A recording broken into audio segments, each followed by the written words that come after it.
Bismillahirrahmanirrahim.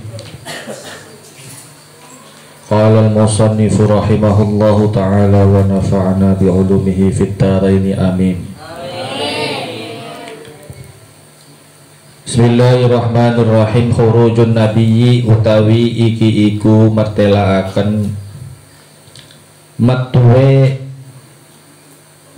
Kanjeng Nabi sallallahu alaihi wasallam minal hisari saking kepungan, minal hisari saking kepungan, fisanatil asyirati iku ing dalem taun kang kaping 10, minan nubuwati saking kenabiane Kanjeng Nabi, fisanatil asyirati ing dalam tahun kang kaping 10 minan nubuwati saking kenabiane Kanjeng Nabi, ittafaqo sepakat sapa khamsatun wong 5 min asyrafi Quraisyin saking luwih mulya-mulyane wong Quraisy, min asyrafi Quraisyin tetap saking luwih mulya-mulyane wong Quraisy. Fanaqadu mangkang rusak sapa khamsah, fanaqadu mangkang rusak sapa wong 5 as-sahifata ing lembaran perjanjian, as-sahifata ing lembaran perjanjian. Fakharaja maka metu sapa an-nabiyyu Kanjeng Nabi sallallahu alaihi wasallam, waman lan wong ma'ahu kang sartane Kanjeng Nabi, waman lan wong ma'ahu kang sartane Kanjeng Nabi, minal hisari saking kepungan, ba'daan makathu ing dalem sawise nyenta meneng sapa Kanjeng Nabi lan wong kang sartane Kanjeng Nabi, ba'daan makatu ing dalem sawise nyenta meneng sapa Kanjeng Nabi lan wong kang sartane Kanjeng Nabi, fisyabi ing dalem bukit, qariban ing dalem zaman kang parek, qariban ing dalem zaman kang parek, min salati sanawatin saking telu piro-piro tahun, min salati sanawatin saking telu piro-piro tahun.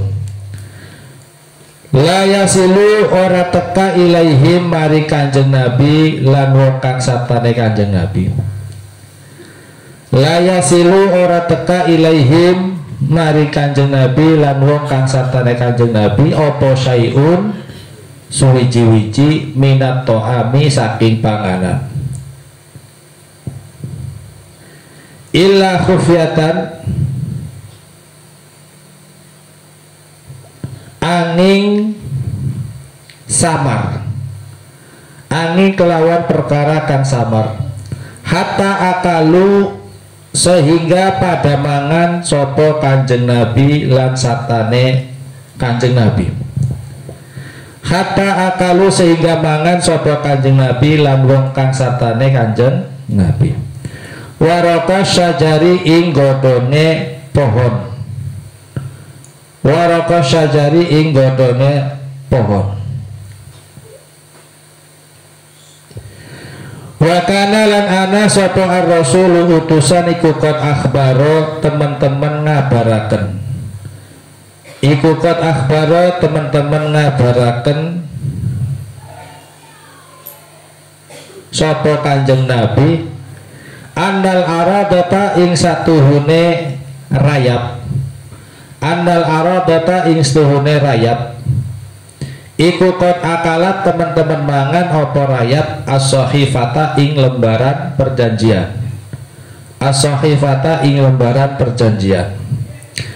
Falamma nazalatha maka ing dalem sumangsane nurunaken, falamma nazalatha maka ing dalem sumangsane nurunaken ing sahifah, falamma nazalatha maka ing dalem sumangsane nurunaken ing sahifah sapa Quraisyun wong Quraisy, sapa wong Quraisy liyumazziquha supaya nyowek ya, supaya nyowek sapa Quraisy ing perjanjian. Wajaduha maka pada nemu sapa Quraisy ing sahifah. Wajaduha maka pada nemu sapa Quraisy ing sahifah kama kaya barang akhbaro kang khabari sapa Kanjeng Nabi ing ma. Akhbaro kang ngabari sapa Kanjeng Nabi ing ma. Keluarnya Kanjeng Nabi Shallallahu Alaihi Wasallam dari kebungan orang-orang Quraisy. Peristiwa ini terjadi pada tahun ke-10 setelah diangkatnya Kanjeng Nabi Shallallahu Alaihi Wasallam. Ada 5 golongan orang-orang Quraisy pada waktu itu berkumpul dan ittafaqa khamsatun min asyrafi Quraisyin fanaqadun as-sahifah. Mereka menyepakati ya untuk merobek perjanjian yang sudah mereka buat. Jadi kertas yang sudah dipasang di Ka'bah itu ya, atau kertas yang sudah ditempelkan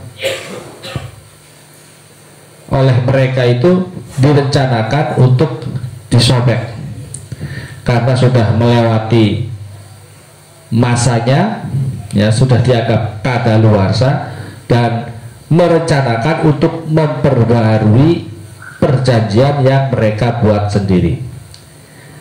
Selain itu adanya pertimbangan dari kalangan Quraisy.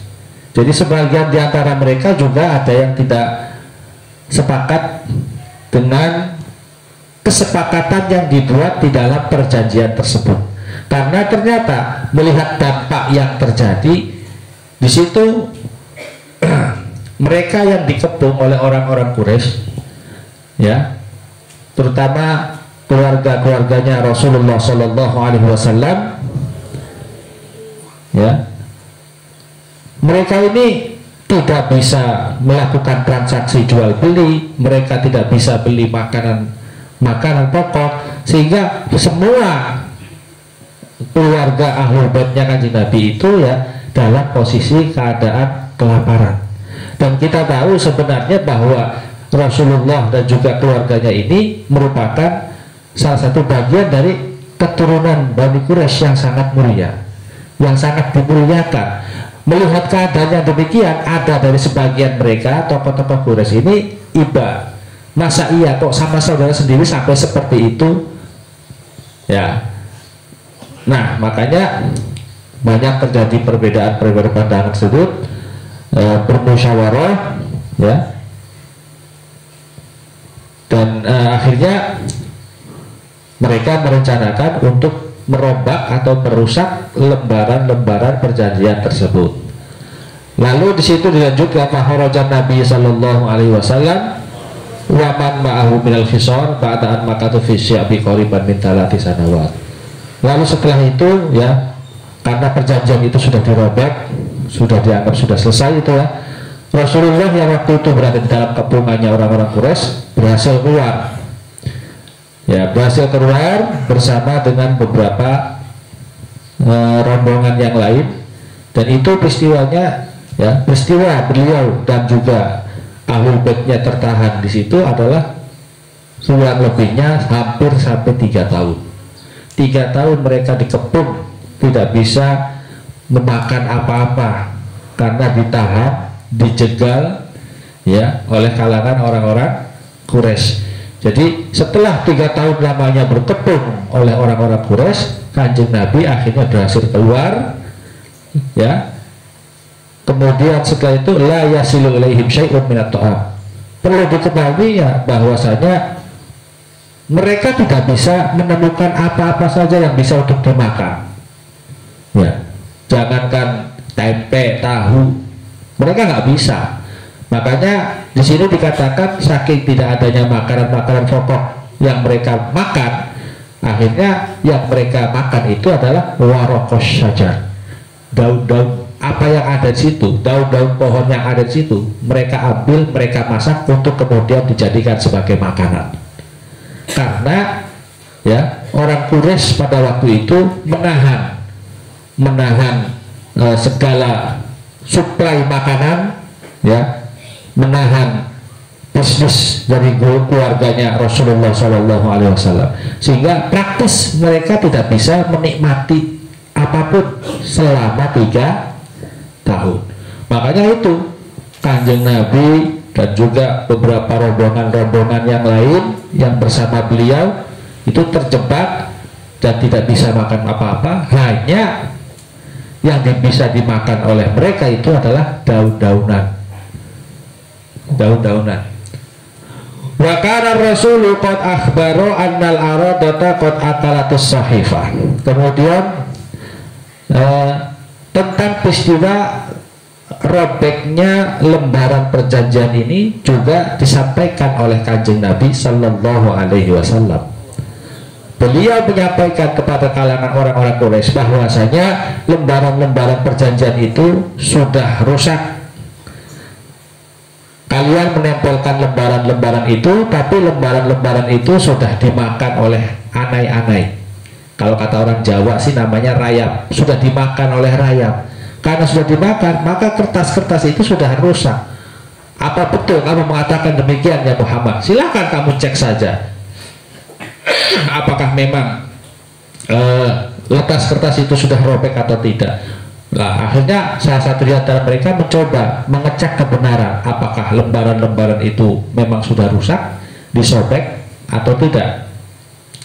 Dan ketika mereka survei ke sana melihat segala sesuatu yang terjadi, ternyata memang kertas-kertas tersebut ya sudah rusak seperti yang disampaikan oleh Rasulullah Shallallahu Alaihi Wasallam. Makanya dianggapnya kan kalau sudah kertas itu robek atau rusak, otomatis perjanjiannya sudah selesai. Ya, makanya Kanjeng Nabi waktu itu lepas dari kepungan orang-orang Quraisy, ya.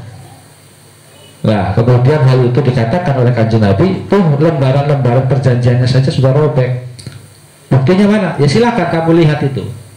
Kertasnya itu sudah dimakan sama rayap, dan ternyata berita itu adalah benar. As'ilatun utawi kiku pitakon fi ayyi sanatin ing dalam endin-dine taun nutidat dan rusak opo as-sahifatu lembaran. Pada tahun keberapakah lembaran perjanjian itu dirobek atau dirusak? Pada tahun ke-10 kenabiannya Kanjeng. Kam berapa? Maka tak mindel sopo nabi Kanjeng Nabi fil khisari ing dalam kepungan. Berapa lama Nabi dan keluarganya berada di dalam kepungan orang-orang Quraisy? 3. Hal kana yasilu ilaihi syai'un minat ta'am. Apakah mereka pada waktu itu menemukan segala macam bentuk makanan? Tidak. Bahkan Kanjeng Nabi dan mereka ya yang besertanya memakan makanan-makanan dari daun-daun yang ada di pohon. Bimada kelawan apa? Akhbaro ngawe kabar sopo Kanjeng Nabi qabla khurujihi ing dalam sedurung metuwe Kanjeng Nabi minal khisar saking kepungan. Kabar atau berita yang seperti apa yang disampaikan oleh Kanjeng Nabi sebelum keluar dari kepungan? Kabar apa yang disampaikan Kanjeng Nabi kepada mereka orang Quraisy? Jawabannya apa? Kita tanya sama Wasid. Wasid pasti tahu.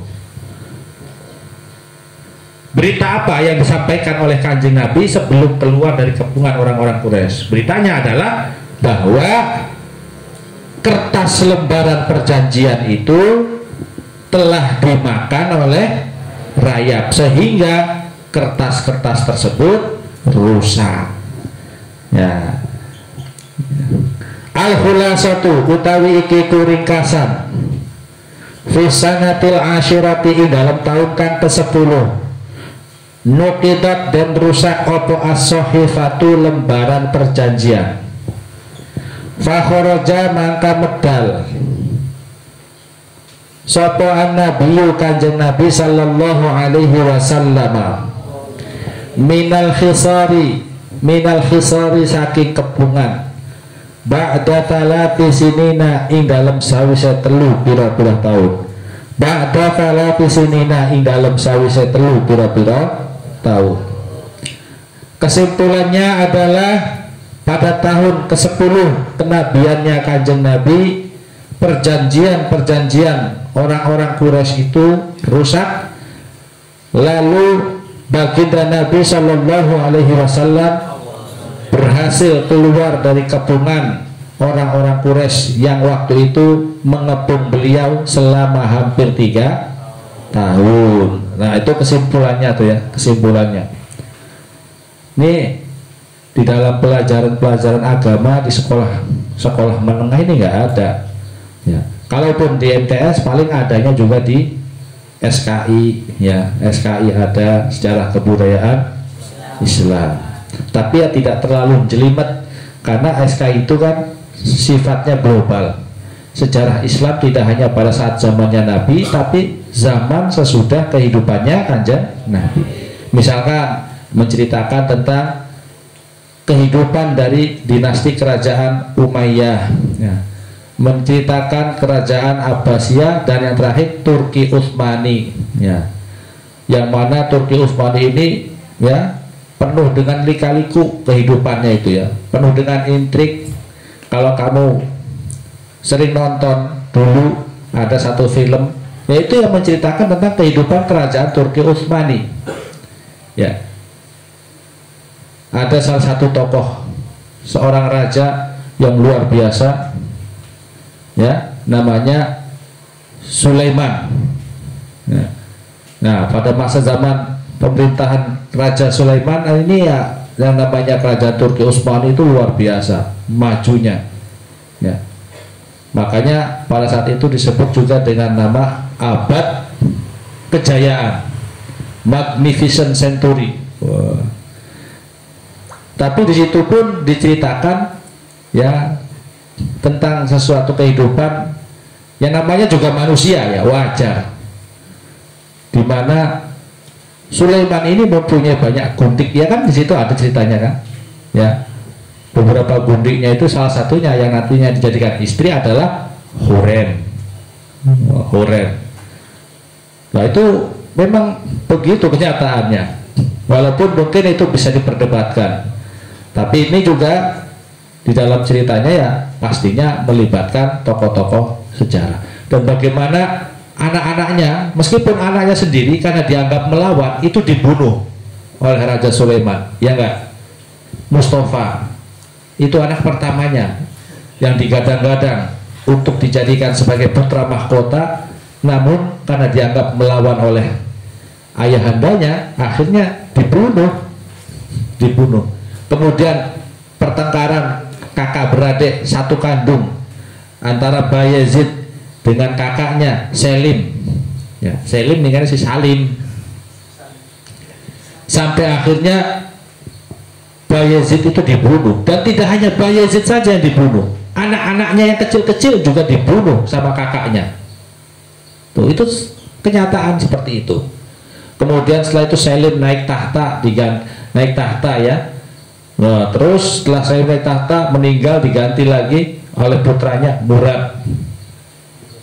Nah, Sultan Murad Han, Murad pertama. Murad, setelah Murad siapa lagi itu? Nah, ini anaknya, kakak saudaranya, anak-anaknya yang sampai 18 itu dibunuh semua sama bapaknya. Ini cerita ini. Ya itu, kamu lihat aja di film Abad Kejayaan, begitu. Dianggap merongrong kedaulatan ayahandanya, dibunuh. Kakak adik sama-sama saling membunuh. Ya Allah. Sebenarnya kalau dilihat lagi agak sedikit miris ya, tapi ya intrik-intrik seperti itu pasti sering terjadi. Tapi jangan sampai begitu. Nah, Ini di SKI kan menceritakan itu kehidupan Turki Utsmani, Abbasiyah, Umayyah, kemudian setelah itu Islam pada saat sekarang seperti apa. Makanya cerita-cerita tentang Nabi pun juga tidak secara spesifik diceritakan secara lengkap oleh pelajaran SKI itu, ya.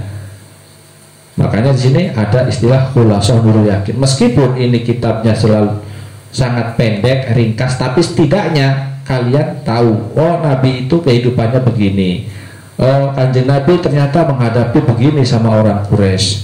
Sama seperti orang yang sekarang yang ngakunya Islam tapi selalu mepet-mepet, menjelek-jelekan, menghina mereka yang berbeda keyakinan. Nah, kalau ada orang Islam yang seperti itu sampai mencaci maki, menghina, menjelek-jelekan, menghardik, memaki, memarahi, ya itu tidak ubahnya sama seperti orang Quraisy. Kalau ada orang yang merasa dirinya paling Islam kemudian suka menghardik, suka memukul, ya tidak ubahnya sama dengan orang Quraisy. Nabi nggak pernah seperti itu.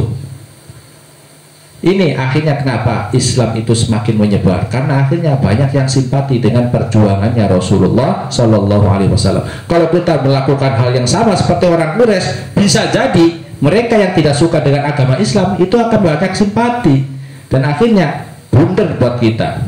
Paham? Loh. Wafdu Najrano summa qala wallahu a'lam bissawab. Al-Fatihah.